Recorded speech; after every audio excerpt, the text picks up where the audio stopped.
Some of y'all about to be real mad at me, but it must be said.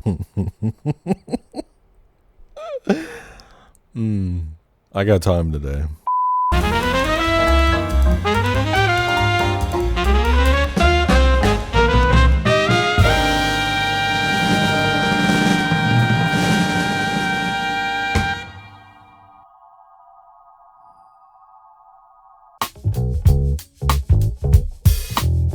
So this is a Patreon pick. This is what won the voting poll over there. I guess they want to see me activate hater mode. I thought about trolling and putting The Godfather on here, but one, not only is that low-hanging fruit, but two, I actually like that film. It never appealed to me until I randomly decided to buy the trilogy on Blu-ray and forcefully binged it. Now, excluding part 3, which most would agree is the worst, the incestuous cousin stuff going on, the character of Tom Hagen was absent, how Winona Ryder was gonna play Michael's daughter but dropped out from exhaustion, so Francis Ford Coppola casted his daughter Sophia, and you bet that Nepo baby backlash was loud. I say this with utter love and respect. Sophia is a wonderfully talented filmmaker, but her acting in that, that film, okay, which is the only acting I've ever seen from her, was horrible. I remember it being very wooden and stale. The fate of Michael was another thing. Al Pacino looks like he barely wants to be there. Part 2 is far superior from what I'd seen. The arc of Michael Corleone between those two films is honestly one of the best cinematic tragedies of all time. He starts as this little underdog war hero who rejects his family's criminal underworld, but quickly becomes a ruthless, paranoid mafia boss, destroying the people he loves in the process. I mean, cold-blooded gangsta. The final scene in The Godfather Part 1, I live.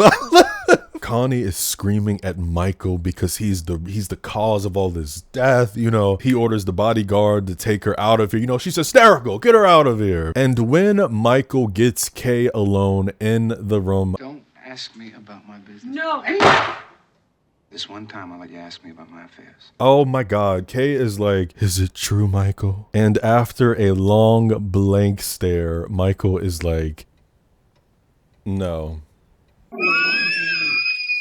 What makes a movie a classic though? That C word is as ran through as the term iconic. And actually, you know what? Those two adjectives share similarities. It's the popularity factor. A classic is a film that from a storytelling, emotional, and artistic level stretches beyond generations. It's a piece of media that embodies and culminates the time period it was created. Notice how the title of this video has classic film, not classic Hollywood, implying I'd only be contriving the span of late 1920s to early 60s. If you look up the definition of classic, it's told as something that's of a recognized value, lasting significance, or the highest standard of its kind. A movie is not a classic just because it came out decades ago, but it's an elusive mix of cultural staying power and historical impact. Films that stand the test of time, films that are referenced across film and TV. It's important for us humans to find the balance in everything, and if I don't like something, I try to share factors about it that I can appreciate. I do it subconsciously, actually. Very, very rarely will you just hear me straight say, oh, that movie fucking sucks, it's bad, and then that's it. No. Now let me also say this, because this is the internet. I am a child of the internet, to my generation. I know how it works, and I know that people, not everybody, okay, but a lot of people lack something that we like to call critical thinking. I do not hate all of the films that I'm going to mention in this video. I simply do not care for them. I did not enjoy my one or multiple viewing experiences. Some of these I've seen more than once. These are just my opinions, Cupcake. There's no reason to get upset about it, Oh. And one last thing, there is no dedicated order, nor is there a strict genre. I figured I'd start this off by breaking some hearts and naming one of the most famous horror slashers of all time. The Texas Chainsaw Massacre, 1974. The premise surrounds 5 20-somethings road tripping through rural Texas to visit an old family homestead and investigate reports of local grave robbing. The concept of grave robbing is insane to me. Y'all are messing with spirits?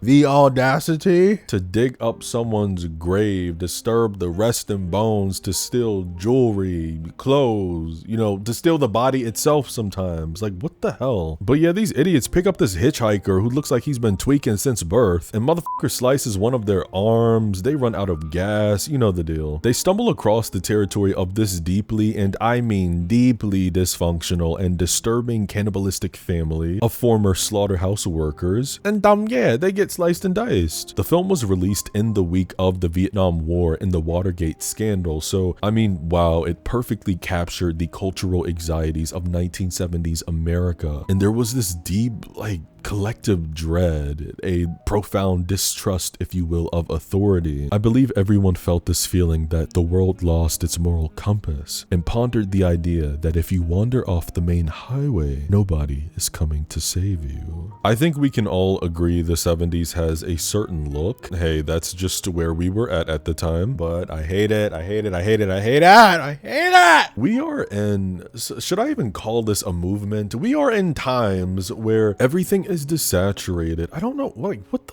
is going on? Are we, like, we're afraid of color? It looks like the movies coming out today were filmed, raw log footage was inserted into DaVinci or Final Cut, where they added a little music, a little bit of effects, and then just released it to the public. I'm so sorry, babe. Bring back color grading. And it's so serious to me, to the point where in every single video I make, every piece of film footage that I show, I color grade it.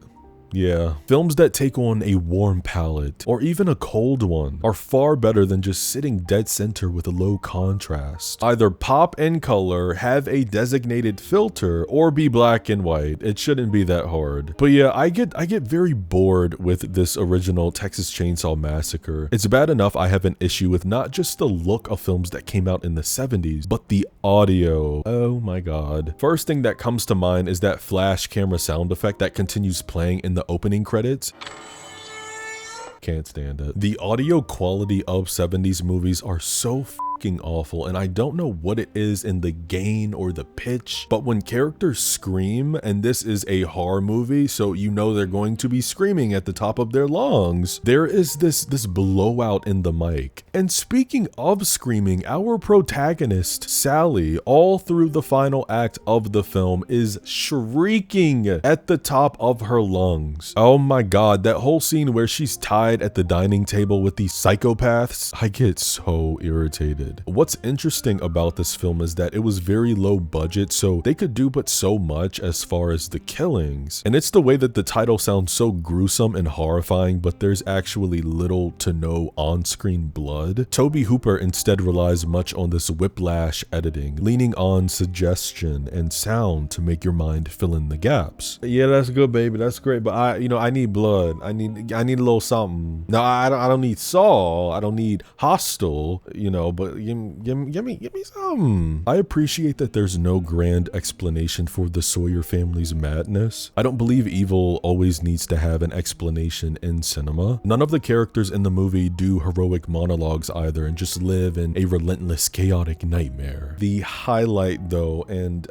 most people who love this movie would agree with me, is the final scene of the movie. Wow.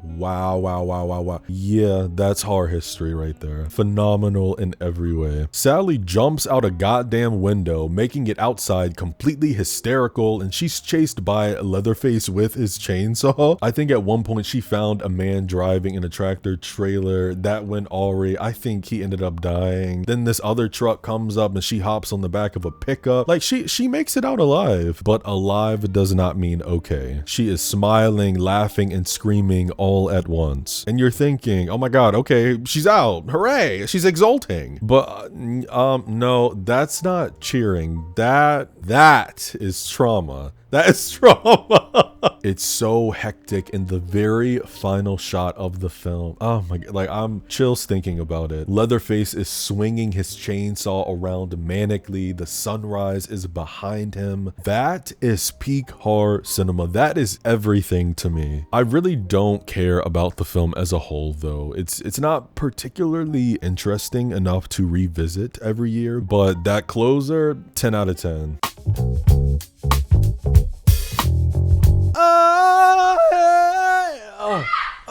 The time of my life. Hold on, let me do that. The time of my life.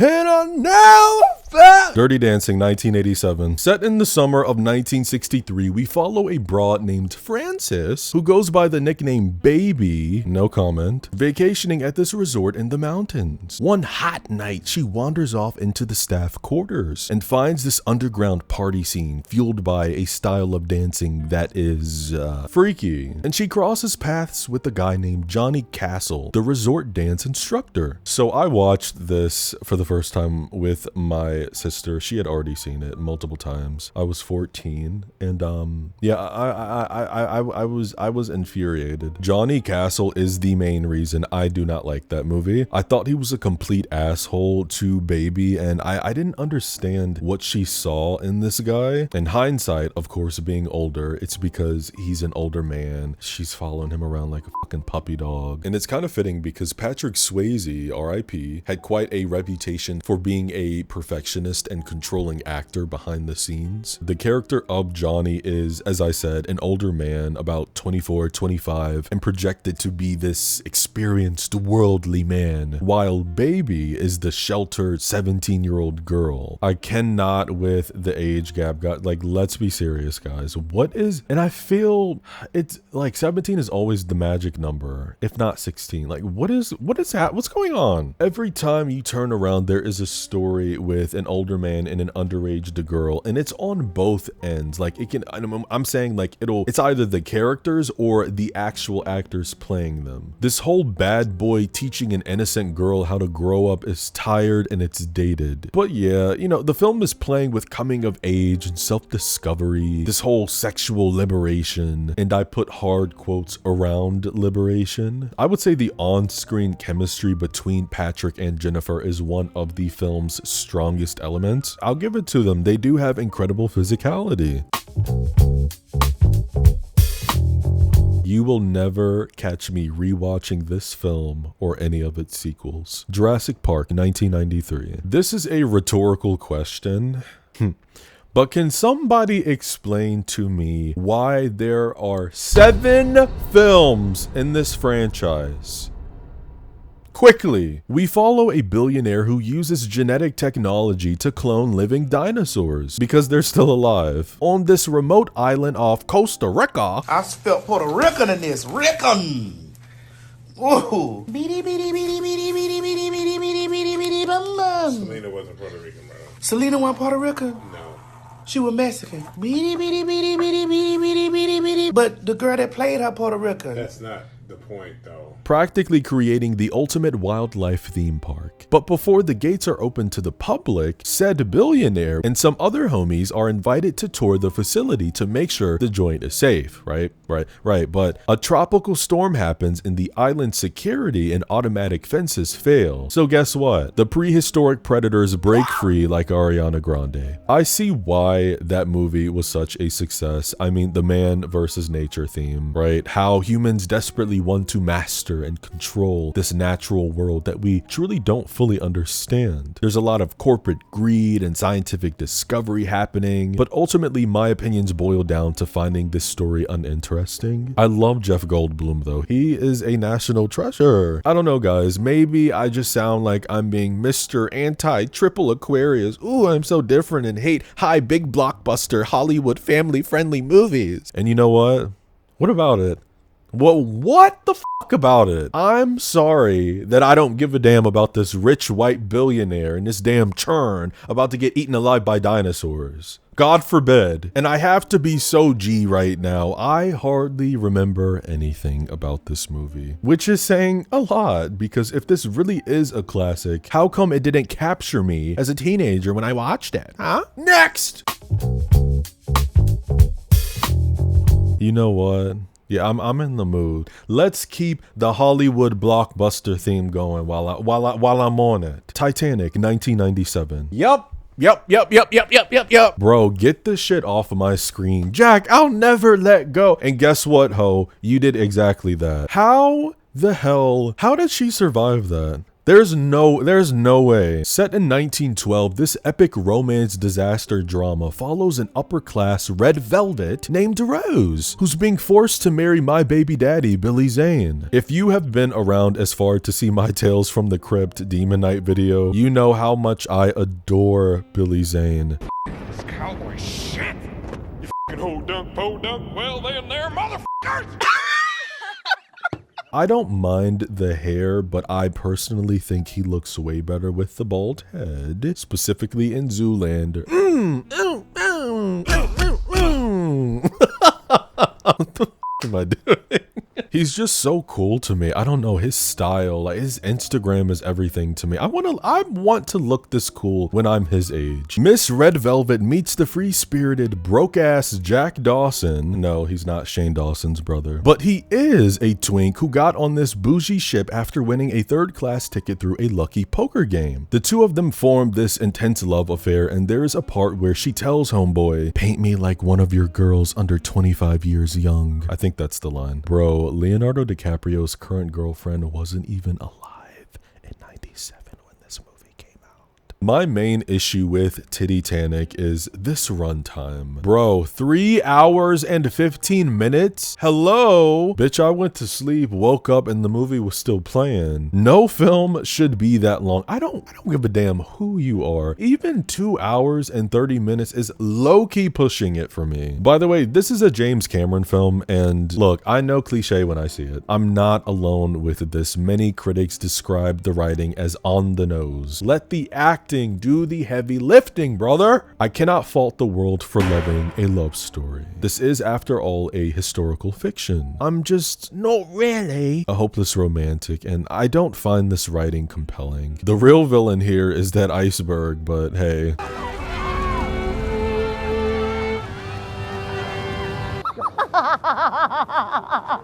The human antagonists are just snobby and weak, and Jack's death becoming a meme has taken a lot of the seriousness away from me. Highway to the danger zone. Top Gun, 1986. More like Top Gay. Psych, that's the main issue. It's not gay enough. We followed this Scientologist, naval aviator named Petey, who zooms through the sky, constantly pushing limits and pissing in his sergeant's cereal. The plot essentially centers around him and his bestie, Goose, who he did not indeed turn loose. Look at me being Dr. Seuss. Well, it ain't Dr. Seuss. They're sent to the Navy's elite fighter weapons school known as, you guessed it, Top Gay, and our Petey has to prove that he's the best of the best. My opinion on this beloved classic stems down to I am not the demographic for this movie. This is a dad movie, and I think you know what I'm talking about. When I did my video on the bisexual classic Too Fast, Too Furious, or as I like to call it, Too Bi, Too Curious, directed by one of the GOATs, John Singleton, RIP to the big homie. I remember seeing a comment of someone saying I should watch Top Gun because it's got a little Fruit of the Loom in it. Yes, I own this damn movie in 4K.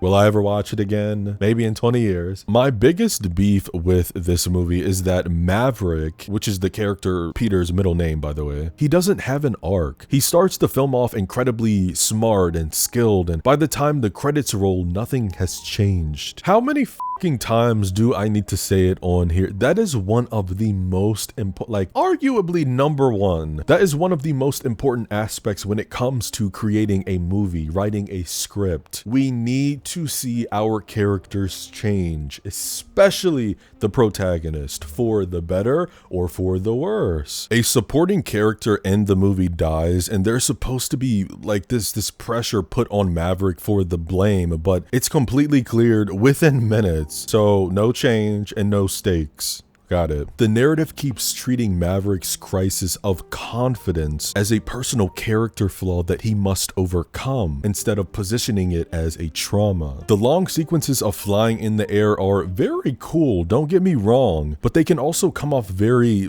music video, very 1980s music video. We're prioritizing cool action sequences over a strong story, and me don't like that. I also remember during those montages, it was very repetitive. Like, I remember hearing the same 2 to 3 songs back, and then I'm like, okay, bitch, I get it, we're in the danger zone. Oh my god. And then the female love interest, Charlie, that is a whole nother thing. There is zero chemistry, and she is the one to go after him for what? For what? We aren't even given a reason why. And ultimately, the movie feels like, oh my god, bro, like, I don't know, like a checklist that was studio mandated to craft a hit. And well, you know, they did exactly that. Made a box office success. I've got another horror icon for you guys. Well, I shouldn't say that, because while he is technically in the movie, he's not in his final form in the movie. But yeah, this franchise is, I would say, more popular than the Texas Chainsaw Massacre. Friday the 13th, 1980. I have seen this movie many times. And most of those times, it was either playing in the background as a marathon, or I was being a freaky frog and we needed background noise. In 1958, a summer camp called Camp Crystal Lake was forced to close after the tragic drowning of a young boy named Jason Voorhees, followed by a series of unsolved murders. And 2 decades later, the camp reopens amidst all the dark rumors and warnings from locals who referred to the place as Camp Blood. And y'all still went there, but them kids, we missing out on shmoney. A group of young counselors are hired for pennies to prepare the grounds for a new generation of campers. But as a severe summer hot storm rolls in, cutting the camp off from the rest of the world, an unseen killer begins stalking the grounds, and one by one, well, I think we know what happens. While this movie did not birth the slasher, most would say that cred goes to Halloween from 1978. But if we go back further a couple years to Black Christmas from 1974, that was, in my opinion, technically the first slasher as we know them today. I have a video on Black Christmas, by the way. Get into it, yeah. It's so interesting how you can keep turning the clock back, because before Black Christmas, we had Psycho from 1960. But there was a project that came out a month before Psycho, an underrated little film called Peeping Tom. I own both of those movies in 4K. I love them. Those are in a way slashers, but they aren't gruesome about it. As for Friday the 13th, listen, I don't care how one feels about it. If you are a true horror fan, you have to respect that it turned the entire stalking concept into an incredibly efficient and highly reputable formula that defined the entire 80s horror boom. The amount of slashers that movie birthed was insane. We can all agree the 80s was the golden age of horror, and in those first couple years, a lot of them followed the footsteps of Friday. The Burning, 1981, coming out only a year after. That is probably the closest cousin to Friday. That was set at a camp where not just the counselors, but the campers were targeted by Cropsy, a former camp caretaker who was out for revenge after a prank went horribly wrong, leaving him disfigured. Sleepaway Camp came in 1983. One of my favorite B-horror movies. You know I have a video on it. That ending is still one of the most controversial in the genre. It's fucking bananas and really goes there. And it's not just a cult classic, but a camp classic. Textually and physically, I mean, we're literally at a camp. Some others are My Bloody Valentine, 1981, Hell Night, 1981, Madman, 1981, The Slumber Party Massacre, 1982. Again, Friday the 13th opened the doors for these bitches. So let's show some respect. But There's always a but. While I say that, I do find a massive chunk, and by that I mean everything outside of the last 10 or so minutes, right, to be a drag, and I would much rather rewatch all of the sequels. Not Jason Takes Manhattan, don't piss me off. AKA Jason Takes a Boat on the Way to Manhattan. Bro, that motherfucker stood in Times Square for a 30-second scene. Why did we title the movie that? Y'all just wanted to sell some damn tickets. Side note, I'm gonna give respect to Jason X, aka Jason Goes to Space. I know a lot of people in the fandom hate that movie. I had fun. Guys. I don't know. Oh my god, the CGI is so terrible. But I had fun. I don't know. I will say though, for specifically about this first one, I do love the killer in the movie. I can't even quote or say anything about it because I'm practically just giving them away. You should know who it is, but the whole sequence with the killer and the final girl at the end, it's so funny. And honestly, it's the only portion of the movie that I actually enjoy watching. Oh boy, gather the around, film bros, because I can feel y'all coming. Yeah, I can feel it. Come on. I see you in the back in the black Air Force Ones. Come on. I can feel all of y'all coming. And you know what I say? Bring it on! Bring it on, boy! Pulp Fiction, 1994. This picture runs on a non-linear story structure, sharp dialogue, with this pop culture soaked atmospheric model revolving around 3 distinct threads. 2 hitmen working for crime boss Marcellus Wallace, who are tasked with retrieving a stolen briefcase, the boss's wife Mia, whom one of the hitmen have to escort and keep entertained for an evening, and a boxer named Butch. He takes a bribe from Marcellus to lose a match, only to double-cross the mobster and attempt to flee the city. Quentin Tarantino is, without a doubt, one of the most influential filmmakers to grace the screen. However, I still think he is,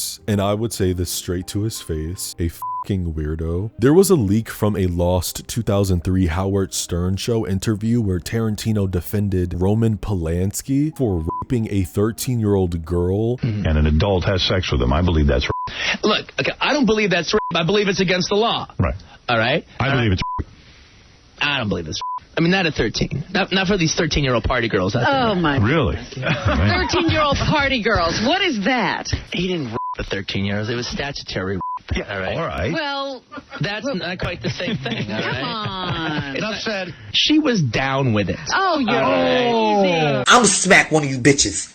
I'm telling y'all, go ahead. Go ahead with y'all bullshit. Jump 15 years later, then what happens? The Me Too movement. And during the height in 2018, he gave a formal apology calling his comments cavalier, ignorant, and insensitive. Yeah, you can keep your sorry ass apology. Because you're only retracting because it came back up. Oh yeah, by the way, dude's primary residency is a $14 million home in Israel. Constantly reminding everybody who watches his films of his foot fetish. We get it! His fans blow so much smoke up his arse. And listen, I will never undermine his level of filmmaking and the genius of what he's done. I fucking love the Kill Bill duology. Those are 5-star films to me. I recently watched Death Proof for the first time a couple months back. Had a blast. I also quote him a lot in that famous interview on live TV where the woman says, "Why the need for so much gruesome graphic violence? Why not let us imagine Because it's so much fun, Jan. Get it? Pulp Fiction is a classic for a reason. The darkly comic tone, the soundtrack of the surf rock, soul, pop classics, it complements the film's cool and retro aesthetic. He's got the whole lengthy, stylized dialogue that speaks very casual about mundane topics, and what makes it so attractive is that it's interspersed between moments of intensity. And you know what? I do applaud the rejection of chronology. No, he wasn't the first to do it, but the gimmick still doesn't enthrall me. A scene in that movie that really sticks out to me, derogatory, is when Quentin makes a Oh my god. He makes a cameo as a character who is constantly throwing out. I don't understand what this man's obsession is with the N-word. It's the dead in my garage. Did you notice a sign on the front of my house that said dead storage? Dead storage. Storing dead ain't my fucking business. And I'm telling you right now, do not come in my comments saying, it's just a movie. It's art, bro. Like, it's not that serious. It's the character. It's a power play to show how disrespectful he is in the underworld. I don't give a damn!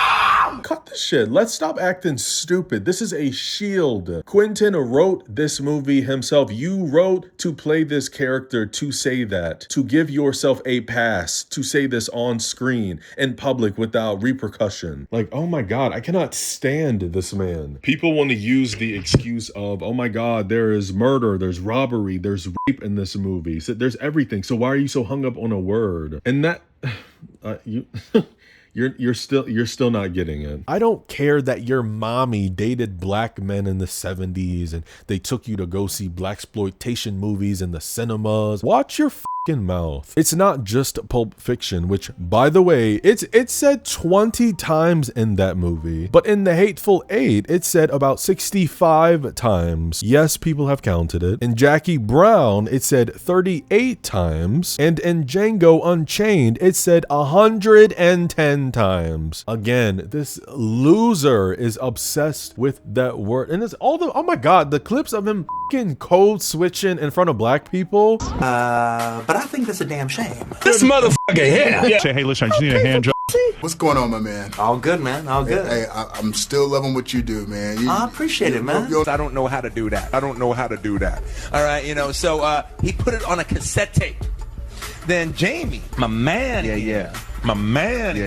Rick Ross and the whole posse. We all got contact high on the set that day. Cringe. My uncle, Spike Lee, at the time Pulp came out, said all that slur dropping was gratuitous. How I feel about this film and its relentless fan base is very similar to number 8 on this list. Oh, I'm not done with you film bros yet. Yeah, no, I'm on your ass, boy. Fight Club, 1999. An unnamed insomniac office worker who is completely disillusioned by consumer culture meets a man named Tyler Durden, a charismatic, cynical soap salesman, and together they establish Fight Club, an underground boxing circuit where dissatisfied 2-inch men take out their aggression and escape the numbness of modern existence. I have done a video on this film, which might be confusing, because why is it on this list? But just because I make a video on a film, nephew, don't mean that I love it.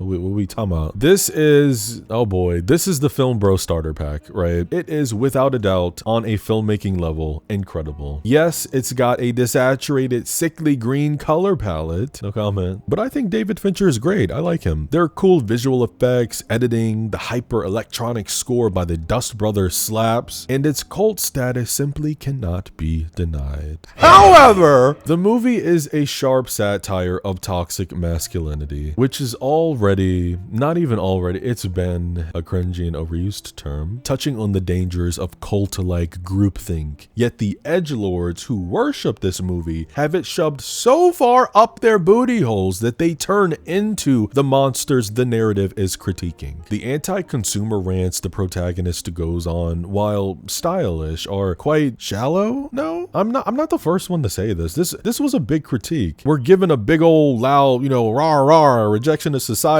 but baby doll, you're not presenting me any mature or constructive alternative. And if we really want to get into it, this topic opens up a much larger conversation with nuance and entertainment. I personally do not subscribe to the belief that because a film or a TV show has style and has an aesthetic, that it is by default glorifying its subject matter. I don't know what it is. Perhaps it's the way that people are watching it. Maybe the message goes through one ear and out the other because they're so hung up on how beautiful everything looks. The best example I can toss you, and prepare yourself, because listen, I got tired tired of hearing about this shit ages ago, okay? Euphoria. One of the most visually stylized TV shows ever made. It blew up in popularity. And what's the text about? Teenagers doing drugs, getting high, sleeping with adults, and doing crime. I could make a whole video on my problems with that show. I watched the first 2 seasons. I have no desire to watch the third, even though I heard that it got canceled, but then my brother sent me something. He showed me, apparently they were, I don't know if it was a spinoff or if they were going to continue it without Zendaya. So I don't know. You know, maybe I wouldn't be so up in arms if from the jump this was about characters that were much older. Why are we portraying high schoolers like this? I don't like it. A lot of people have argued that that show is edgy for the sake of being edgy, focusing on shocking scenarios to maintain engagement rather than exploring these issues with genuine gravity. I can't even think of a storyline off the top of my head where a character got a consequence from their actions. I'm blanking for real. The rabbit hole goes even deeper because then you open the doors to the conversation of the younger generation and this overwhelming desire to be sad and depressed all the time. Social media and the internet absolutely play a massive part in this. I think people intentionally try to make themselves sad and to wallow in their sorrows. And with a show such as Euphoria, you're seeing characters cry with glitter under their eyes, the bisexual lighting, the glorification of the relationship between the male-centered Cassie and Nate Jacobs. I'm so tired. I'm tired. See, like, what the hell were we even talking about before? Fight Club, we were talking about. Listen, my final opinions are Fight Club just feels like it's jerking itself off with excessive violence while masking itself and the philosophical ideas presented without a strong moral compass. Another teen dramedy for the list, Fast Times at Ridgemont High, 1982. I still remember my initial reaction when I watched that DVD at 14 years old, and I still feel the same. What's the statement? We know you've got a lot of spirit, everybody, right? And we're gonna destroy Lincoln next week, all right? I'm not going to call this a generational thing because while I see the issues in other teen comedies of the time, I still love those films. I still love 16 Candles. I still love Breakfast Club. I still love Heathers. Fast Times doesn't opt for a single central plot and instead weaves together several intersecting storylines revolving around sex, relationships, and also the financial realities of teenhood, with a recurring setting being around this local shopping mall. Although it is a comedy, I suppose a way to look at this is to appreciate the approach to adolescence when it comes to showing things like the consequences of peer pressure and minimum wage work. What the hell? I really don't like repeating myself, but no, for real. What's the statement? What the hell is the statement? What am I supposed to get out of this at the end of the movie? My tolerance for the loosely connected vignette structure in film is very low. An obvious choice and a film that I do enjoy watching, although I haven't seen it in years, is Dazed and Confused. I think that film captures 1970s teenhood very well. I mean, damn, at least that film's title gives you an idea on the message. This pull between being a broad, cartoonish stoner movie and then wanting to be a realistic soap drama is very polarizing. There are not only predatory encounters when a 15-year-old girl hooks up with a 26-year-old man, given she lied about her age, but the film does not give a damn. There's also an abortion plot. So what do we want to be? An irreverent sex comedy or a sobering drama? The ordering pizza in class, practicing blowjobs with carrots in the cafeteria, the famous pool sequence where Phoebe goes topless. Everything has been parodied so much in reference that the humor doesn't stick for me. I really don't think this movie ages well at all, and it's aimless and disjointed. This next one, it kind of hurts.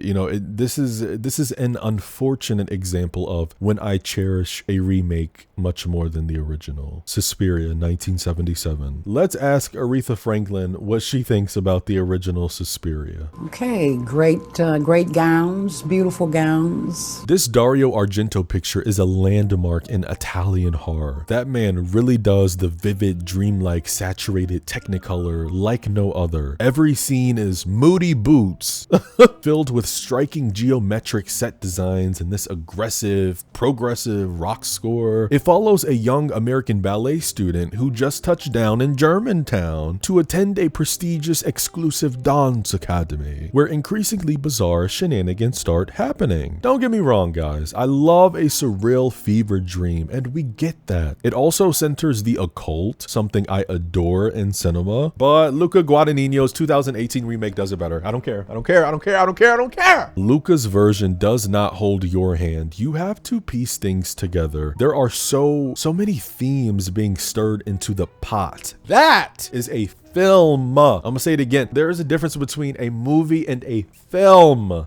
Suspiria, 2008.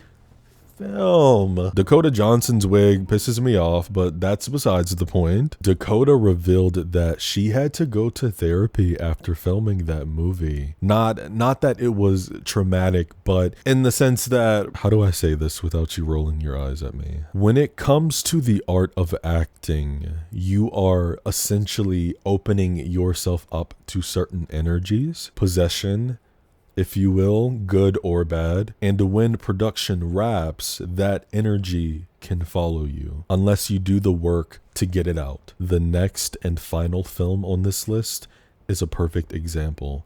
We'll get back to that in a second. I rewatched the original a few months back when I bought the 4K in addition to the 2018 version. And I still, when I originally saw this film, I didn't like it. The biggest dig I can take is that it's a victim of something we like to call style over substance. The whole character of Susie Bannion is underdeveloped, and in a way, so is the story. It falls flat. When you put so much emphasis on camera angles, on sets, on colors, you stumble into the human performances being secondary. And while this isn't something that typically bothers me, I am a fan of giallo horror, so perhaps I'm used to it, but these movies have horrible lip dubbing. It was standard for Italian productions of the era. I mean, this movie was shot with the intent of post-syncing the dialogue because actors spoke in their native tongue. Tenebrae is my favorite giallo film, also my lowest viewed video on my channel. Probably because people are like, girl, what the hell is this? Anyway, go watch it. It's a fun video. That's also made by Argento. There's plenty of dubbing in that. I suppose a charm about it all is the camp factor, right? I do think it was intentional, but having camp performances without much personality behind it is what? Insipid. The acting feels artificial and forced. The movie also peaks early, in my opinion. One of the first on-screen deaths happened in the first, 10 or so minutes? And it's one of the most memorable parts about the film. As far as the ending, it's rushed. Matter of fact, the last 10 minutes feel like we have just started the third act. It's lackluster. I recently found this out too, but Dario and his creative co-writer / boothang at the time, Daria Nicolodi, originally wrote this script with the intention to have the ballet students be young children around 10 to 12 years old, but the studio forced them to cast adult actors and the dialogue was hardly altered. See what I mean? Oh boy, I expect some audience gasps from this one. The Dark Knight, 2008. Christopher Nolan's gritty psychological crime thriller elevated the superhero genre, no doubt, by making it more of a drama about morality and the human condition. We see this version of Batman get a good rhythm playing Mr. Captain Save-A-Ho, but then of course, per usual, the psychopathic Joker enters to wreak havoc. Homie doesn't want to rule Gotham, but simply wants to watch it burn, and make a point that if you're under enough pressure, even the world's most heroic citizens will will abandon their morality. First, I'll say the movie looks great, shot well. There was a very clear vision. I love when superhero movies get dark and serious, though I appreciate the camp. For example, my favorite Batman movie is Batman Returns. That's a childhood favorite right there. It mixes camp with the dark and gothic setting. I saw Robert Pattinson's Batman twice in theaters. 6 hours of my life gone, but goddamn it, I thought that was visually incredible, and I loved the whole emo route that we went with. I don't know, I was digging it, you know? To find the chaotic anarchist mind of the Joker, Heath Ledger locked himself in a London hotel room for a month, keeping a very disturbing journal filled with news clippings, comic panels, and scraps from the character's perspective. Heath had suffered severe chronic insomnia during filming and after, famously telling the New York Times that he was only getting about 2 hours of sleep because his mind would not stop turning, which resulted to his death from mixing 6 different medications. He missed the 27 club by 1 year. I saw this video from London where Jack Nicholson was coming out of a building. Maybe it was his hotel or something, I don't know. But a swarm of pepperonis were flashing lights, and they had told him in real time that Heath Ledger passed away in New York City. And there was a long pause before Jack said, Heath Ledger, the actor, he died tonight in New York. Overdose. He died in New York. Just found him dead a couple hours ago. I warned him. Listen, Jack. I'm still unsure because it's very dark and the quality is very bad, that if him chuckling was a real chuckle or a nervous chuckle. Either way, why the hell would you say that? Bill Skarsgård, who played Pennywise in the It remake, said while filming, even when the costume came off, he had vivid nightmares for months, visited by Pennywise. Sometimes he was Pennywise. There's a very, very famous scene in this 1981 film called Possession, where the lead actress Isabella Adjani goes completely feral, losing control over her mind and her body. That woman had to go to therapy for years to get the character of Anna out of her system. The director Zulawski said he'd hypnotize her and Sam Neill before filming certain scenes to achieve specific effects. That man is crazy as hell. He's known for pushing boundaries, and he also revealed that after Isabella saw the film for the first time, she cut her wrists, attempting suicide. Yes, it is that serious. This shit that I'm talking about, this possession, that shit is real. Damson Idris in his breakout role for the FX crime drama Snowfall. I will never forget that interview clip that I saw where he did the round table talking about his character Franklin Saint, who for reference has this arc of being a 19-year-old ambitious child slowly turning into this ruthless, cold-blooded drug kingpin. Bro, the guy had to, tap into a very specific level of greed and violence for years, and that took a massive toll on his psyche. It was the round table interview on The Shop where he said he had a massive creative and emotional block while filming the final season, and to push through his insecurities, he resorted to an extreme mental exercise. I was like, oh, I'm not doing it right? So I went in the corner, and then I was looking at the wall, and I was like, come on, devil, right? Come to me, because I had to do something like crazy, right? I had nightmares for a month. And I'm gonna say this too. I don't want this to come off like, oh y'all, you better pick up your Bible and read the word and all. No, this is not about being religious. This is not about the devil or, Satan. Open your eyes. When you call on certain energies, you are inviting chaos into your life. And it backfired heavily on Damson. Every single night, he had to reach out to his mother. He had to call her up. She was on the phone praying with him to, he said he needed his mama to bring him back to life. I've briefly mentioned and touched on method acting on one of my past videos before. I think not only is it used to be an asshole to the crew and the strangers in your life, but it's also dangerous. What do I mean by that? If you force your mental state into a specific wavelength for an extended period of time, especially a sinister one, guess what? It's going to manifest. The longer you stay in, the harder it'll be to get out. What we assume, what we believe, will always come to us in one form or another. This is yet another thing. I say it all the time. I don't know who needs to hear it. I am always going to pass this on down. This is something that I learned very young from my mother. The power of the tongue. Watch what the fuck you say. Watch what you say. Watch what the you say. Exactly, Whitney. Going lengths Heath Ledger did, Dameson did, Christian Bale, Dustin Hoffman, Marlon Brando. This is a breeding ground for an identity crisis if you go far enough, especially if you're playing someone evil. You sometimes see interviews or articles of actors saying, you know, when he yelled action, it's like something just came over me. I just channeled a whole different being.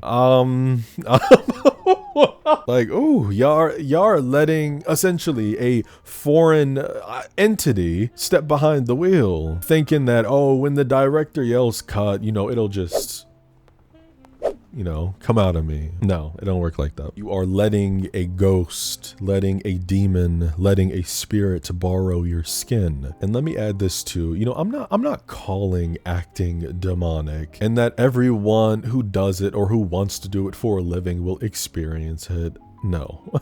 What I'm saying is that when you take extreme measures to achieve a specific effect, they can backfire on you. What Heath Ledger did for that performance and how he completely disregarded the operatic theatrics of the Joker, opting instead for a twitchy and menacing vibe, was incredible. It really was a watershed moment. It's gonna sound like I'm hating on this movie because it's popular amongst cinephiles, and if you feel that way, I don't blame you. I called the production commercial looking, and it's not bad. That's something that comes down to taste. That whole trilogy by Mr. Nolan it's too polished for my taste. It's too clean. It's too Mr. White Billionaire. This is not my preferred aesthetic. Christian Bale's Batman voice is also very silly to me. Swear to me! Swear to me! Where are they? Where are they? So that's what that feels like. So that's what that feels like. It's distracting, honestly. Many film-centered channels on YouTube see The Dark Knight as the holy grail, and hey, excuse me if I don't view this film as the absolute peak of human artistic achievement. Yes, it's nice, but how many tired comments about the grounded realism can we whip out? Or maybe it's the validation of geek culture. This allowed people to boast about a superhero movie while feeling intellectually superior about it. But how are we feeling superior when the movie wears its themes on its sleeve? The script shouts its philosophy at us. It's not that difficult to read or know what's going on. Again, I'd hate to say this, but this is a circle jerk. I'm sorry. Or, you know what? Maybe I'm like Steven Spielberg and I have a slim tolerance for superhero movies. What are some classic films that you couldn't care less about? Do you have any that you wish you could unsee? Drop me a comment down below. Or drop me a comment and cuss me out. Why not? If you want to see the director's cut, head over to the Patreon. We're fully uncensored, extended, and you get to see new releases before they hit YouTube. In the meantime, my friends, take care of your mind, take care of your body, take care of your spirit.